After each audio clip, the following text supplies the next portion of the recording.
This turned into a comedy of errors. Miller promised to bring everyone home alive, ending awkwardly. The next day, they felt like they entered a flower garden, but Miller heard tank rumbling, shouting, "Get down, we're hit," only to find it was a German APC. The armored vehicle suddenly got hit, leaving everyone fleeing in panic, clueless about the fire. Soon, a rocket launcher turned it into a toy. Then German soldiers jumped off the vehicle and were quickly taken out by the ambushers, while Miller cautiously approached to check. Suddenly, a few Germans charged from the back, making Miller tense up, but he shot them down just in time. Turns out the earlier thunder was from this brave lot. To Miller's utter amazement, the Ryan they had been searching for was actually present, a brave and lonely American soldier who had just received the heart-wrenching news that all 3 of his brothers had fallen in battle. Despite not getting orders to head home, Ryan was determined to defend his position like a superhero, unwilling to budge with only 6 people left in the squad. Ryan's orders hold the bridge, block the Germans, leaving fails the mission, breaks brothers' hearts. Faced with Ryan's stubbornness, Miller was at a loss for words, exchanging puzzled glances with his crew, unsure how to convince. A teammate suggested they could stay and fight alongside Ryan, waiting for help like superheroes ready to save, so they gathered weapons and ammo, far from enough to stop German tanks. Suddenly, Miller was promoted to the boss. Miller assigned battle positions, with the sniper hiding upstairs to give the enemy a surprise, while making sure to set up a machine gun. They even crafted a suck bomb as a quirky weapon against the tanks, with Miller hurriedly burying explosives in the rubble, creating a messy scene.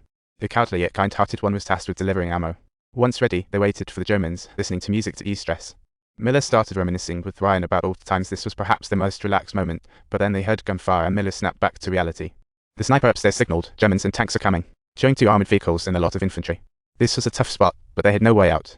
2 soldiers drove off to lure the enemy while the rest readied their weapons, waiting for the Germans to walk into their trap. Soon after, the 2 soldiers returned and the Germans showed up just as expected. However, the armored vehicles veered off, taking infantry in another direction. What bad luck! They were relying on ambush, but thankfully one tank turned and headed towards them. The soldiers said, waiting to detonate. As the tank approached, the ground shook, and when the infantry entered the trap, they detonated the bombs, igniting the battle. German infantry was instantly blown up like flowers, uncovered. The soldiers lit fuses and charged tanks. Look, a dummy. Under the director's direction, it missed the explosive mark, making it hilarious, while the sniper gestured warnings. Miller directed a gunner to hold the line, but as soon as the gunner stood up, he noticed the tank's barrels shifting their way, and both grabbed their weapons and bolted. They narrowly escaped, and the gunner found a gap on the second floor to ambush the Germans, launching an exhilarating sniper battle.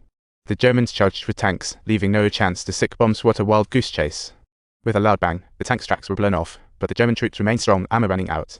They now relied on the crowd to fetch more bullets while the hidden soldiers lit their Molotov cocktails to get ready for battle. As the German armored vehicle approached, the Molotovs were tossed down, instantly causing a fireworks show explosion. At this point, each German soldier felt like they were dead, unable to withstand the sniper's precise shots. An immobilized tank was like a helpless lamb. A soldier realized it aimed at Ryan's tall building.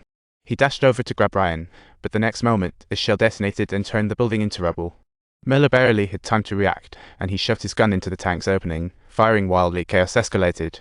Then, he rushed to check on Ryan, relieved that they were both unharmed, as if they'd just survived an epic adventure. They tossed several grenades inside, but be careful, there's a dummy too.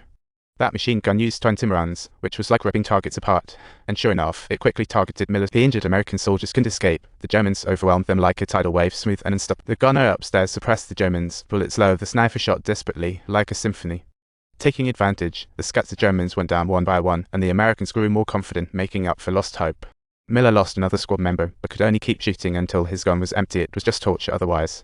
A US soldier dashed out to find the chance to secure the German 20 machine gun, but suddenly froze in place as a rumble echoed ahead. Another German tank showed up for support, and with the machine gun ammo depleted, they felt like headless chickens waiting for supplies. Meanwhile, the crowd curled up, too scared to move. The Germans had broken through and they'd be surrounded soon. Screaming wouldn't help. In the end, just as he gathered courage, he stood up and ran toward his comrades, getting shot by a German sneaking up from the side. He was too scared to shoot or warn his teammates and could only hide behind a wall, trembling like he was on a roller coaster. The 2 up top were running low on bullets, clueless about what to do, when suddenly they heard footsteps approaching the stairs. The 2 panicked and rushed in, realizing that even wrong moves could be deadly. They called for the coward, but got no response. Unable to hold back, they had to shoot the person behind the wall and heard the thud of a body hitting the ground, along with a flow of liquid. Tension gripped them both, until a gunshot rang out, forcing a teammate to fall, and the enemy began showering them with gunfire. He fired his last bullet, forcing him to charge and fight, but surprisingly, only 1 enemy remained. They quickly scuffled. Meanwhile, the cow downstairs heard the fighting upstairs and wanted to help, but was too scared to move. The waves of despair crashed in.